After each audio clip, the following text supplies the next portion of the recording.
my name is Curb, and you may know me from shows like Super Football Show and the radio show called The Halftime Show. Thumbs up for the Troy McClure from The Simpsons Steel. Haha, we're back again, and I am back again, and this is the second episode of what I want to do is try to get regularly on this video on YouTube and try to analyze what happened yesterday in the world of football. What lovely matches it was. All the Manchester United fans will have a big smile on their face.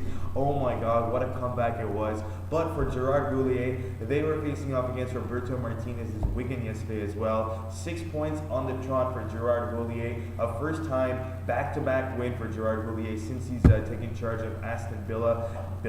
Not Billa, but Villa. A little tongue twister right there, but don't worry. Going to continue in English. Don't want to switch to Urdu and back to English. We're going to keep it going.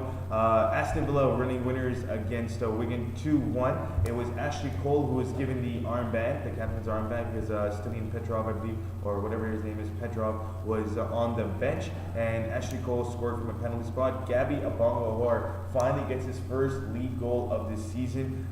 Came the first goal for Aston Villa. He also had a baby girl on Sunday, so he's a father, and he scores his first league goal. Darren Bent was in the squad as well. He set up a couple things. He was playing pretty well, had some good movement, but didn't get a second goal on the trot.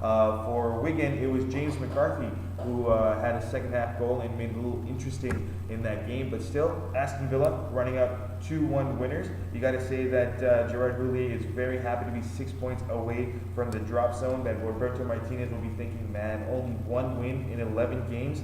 Something is going wrong. In terms of Gabby Abong-Lahore, and a lovely stat is that in the last 3 games, or the last 4 games at the DW Stadium against Wigan for Villa, he scored 3 times.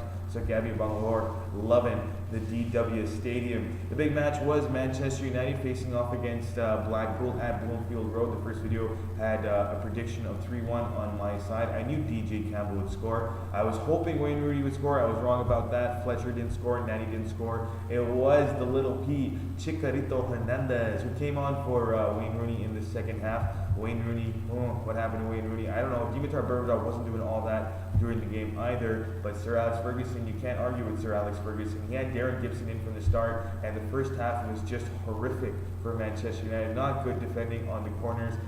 Chris Smalling along with Vidic in the middle. You got to say 2 set pieces, 2 corners, 2 goals. You got to give it up to Cathcart. He used to be a former Manchester United player. He was sold in August, I believe, for £350,000 to Blackpool. Came back, showed Manchester United why he should have stayed at Manchester United. But looking at the stats, Cathcart, even though he's having a good defensive season, would not have broken into the defensive mold of Manchester United, especially when you have Johnny Evans, who hasn't had the best of times this season, and Chris Smalling coming in to take place of either Vidic or Fernand. Vidic was very, very weak in the first half. You got to see maybe some fatigue coming in. He almost gave up a very bad own goal. Thankfully, Edwin van der Sar was there. One of the biggest points in the first half was, or one of the biggest points in the game was the penalty. The penalty that should have been given.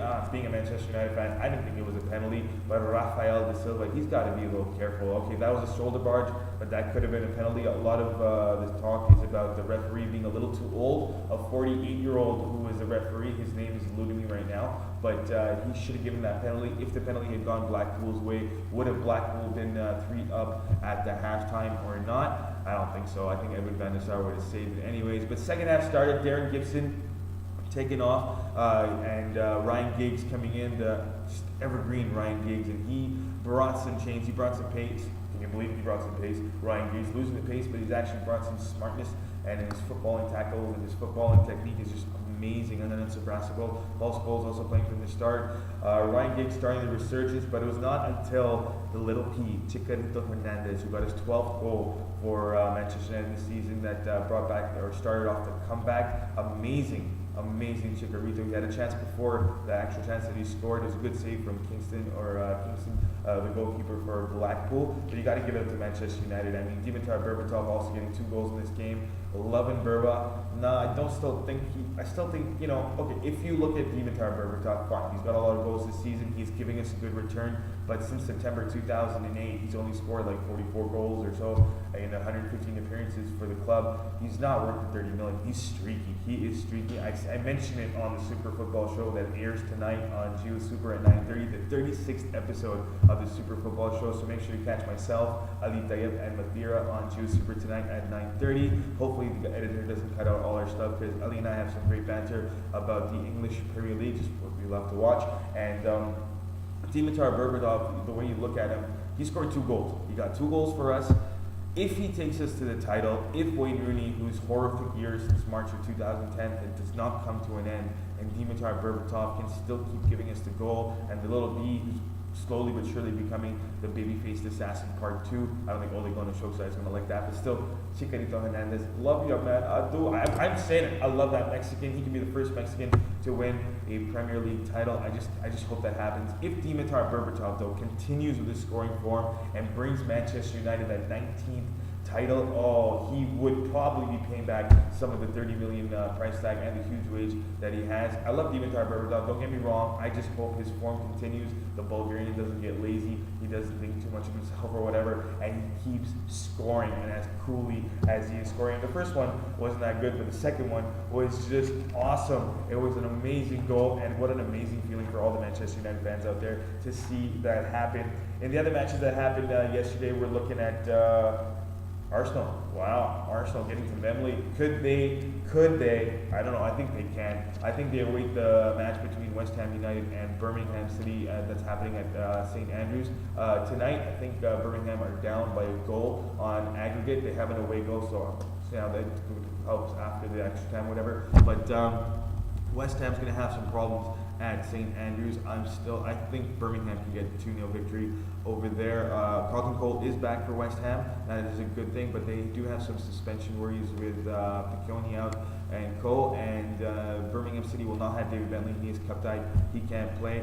West Ham might play the horrific Wayne Bridge. I hope that happens so Birmingham can go through. I still think a Birmingham and Arsenal would be a very good match to see, and to see Birmingham get to the first final at Wembley in like 55 years would be good for the people at St. Andrews, especially after they lost 5-0 over the weekend to Manchester United. But looking at the Arsenal match, wow, they broke them down. Eventually, in the second half, they broke them down. They tried. Marcus Sanya injured, probably a broken nose. He had to go to the hospital. So is Rafael da Silva towards the close of the game against Blackpool. He had a concussion. He had to go to the hospital as well. Not a good day for right backs. I read that off Football Pakistan status, and I appreciate the editor for writing that over there. That was actually pretty sweet. It was pretty cool. I didn't realize that both our right backs had gone to the hospital until I read that. Looking at Arsenal, they had a good goal. Good couple goals. If I can never read my own writing. I hate that about myself. I write all this stuff down, and then for some odd reason, I can never read it. I should be better with the writing of my book, but Konchelsky, I think that's how you pronounce his name, the defender getting a goal. It was Nicholas Bentner. It was Nicholas Bentner who loves scoring in the Carling Cup. I think he's got like 6 goals in the last 7 times. It's the last 7 Carling Cup appearances. Bentner had a good individual goal, and then it was Arshavin and Fabregas. Cesc Fabregas, the captain, scoring the 3rd goal for Arsenal. So that must have been a good feeling for him, especially after he said when they lost against Ipswich in the first leg that it felt like a rugby match, and everybody was probably screaming it at the Emirates Stadium. And off to Wembley they go. I think the Gunners have a chance to end their drought of 6 seasons that have been trophyless. I think Arsene Wenger has this chance to finally get a trophy. They seem very strong, and at Wembley they're going to give, I think, Birmingham City who's going to make it. The game is tonight. I still think Birmingham will win at least 2-1. If they win 2-1, then it's trouble. If they win 2-0 or 3-2 or 3-1, that's what's going to happen.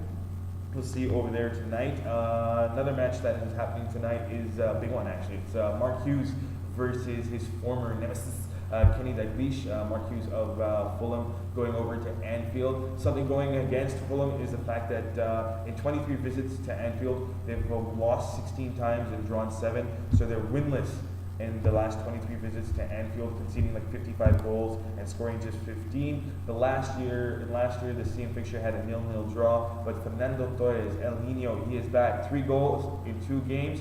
This kid is working hard under Kenny Dalglish. I mentioned in the Super Football Show as well that the 3 starts he's had with Kenny Dalglish, he's had 3 yellow cards. So El Nino, the kid, is working really hard, and I expect him to be on the score sheet again. Steven Gerrard coming back after suspension as well. Kenny Dalglish loves that kid Kelly on the right, and I'm sure he's going to give some good service to Fernando Torres. Morelos, can he get a 3rd goal on the trot? I hope he does, because he's a great talent as well.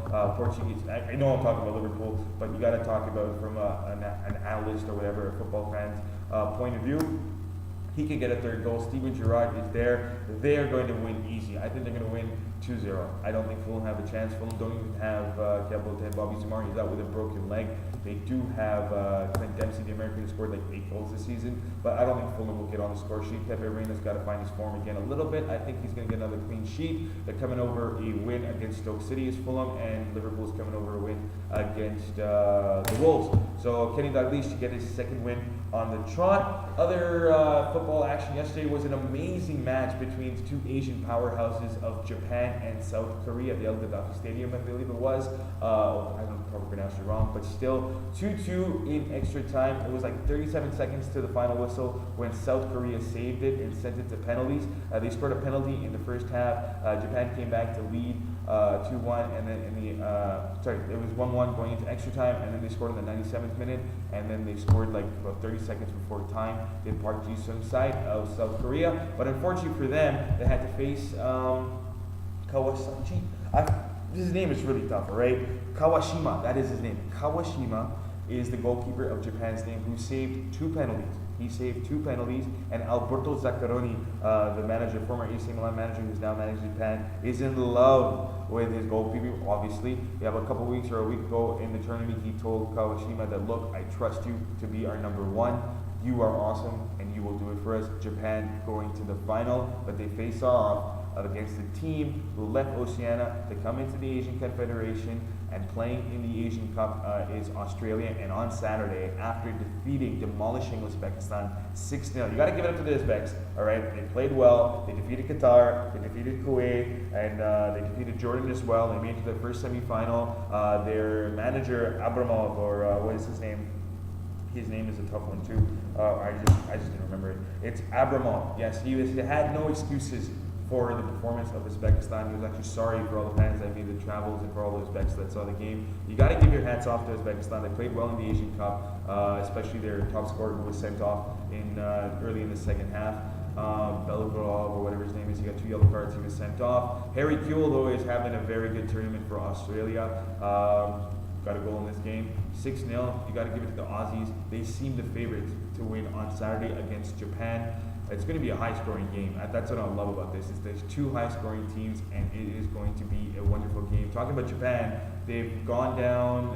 They've conceded first in about 3 games, 3 out of 4 games that they've had in the Asia Cup, but they've come back. So even if they concede against Australia, you know the Japanese, the Blue Samurai, are going to mark a comeback. So that's going to be good on Saturday. Sandwiched between a lot of FA Cup ties is going to be the final of the Asian Cup. I'm going to be keeping a lookout for that. I want to watch that final for sure. Haven't really followed it, just been reading about the Asian Cup. Don't follow it too much, but I'm going to watch the final. I'll watch the final. It's going to be awesome. Other stuff is, Adebayor going to Real Madrid. Seriously?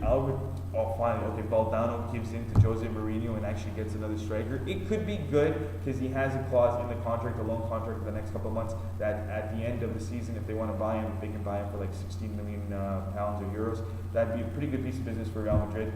Real Madrid need a big man, Karim Benzema, only scoring once in the last 15 appearances for Real Madrid, and Higuain's still injured for a couple of months, so they need some attacking options because Cristiano Ronaldo just didn't score last time, so he scored about 50% of the goals for Real Madrid. They need someone to help out Cristiano Ronaldo, and Real Madrid need to catch up to Barcelona, and Jose Mourinho always loves a big man. Just remember Zlatan Ibrahimovic he had at Inter Milan, Didier Drogba he had at Chelsea. He is going to want the Togo international to do well for him at Real Madrid, and I think this is Adebayor's last chance. So that means that dude, when he becomes the first #1 striker until Higuain gets back, is going to play well for Real Madrid. That is going to be awesome. All right, I just want to remind you guys that hopefully that you guys liked the video and you like that I talk too much. about football especially. Thank you very much for watching the video, all the people that watched the first video. Thank you very much for the comments that I got. I hope you guys can comment on this one as well, and agree to some points or disagree to some points. I'd love to argue. Why not? Super Football Show. Check out our Facebook fan page. I'm going to be posting this there anyway, so you're probably there. Tell your friends to come and join the page. Check out the halftime show on Sunday, 8 to 10 p.m. on Radio 1 FM 91. I'm going to be there with Ali Tayyab, like I said in the last video. So that should be fun. We're going to talk a whole lot of FA Cup and a whole lot of football and general sports stuff. And watch the Super Football Show episode number 36, man. 36th episode of the Super Football Show tonight on Wednesday night at 9:30, the 26th of January. And thank you very much for watching. Bye.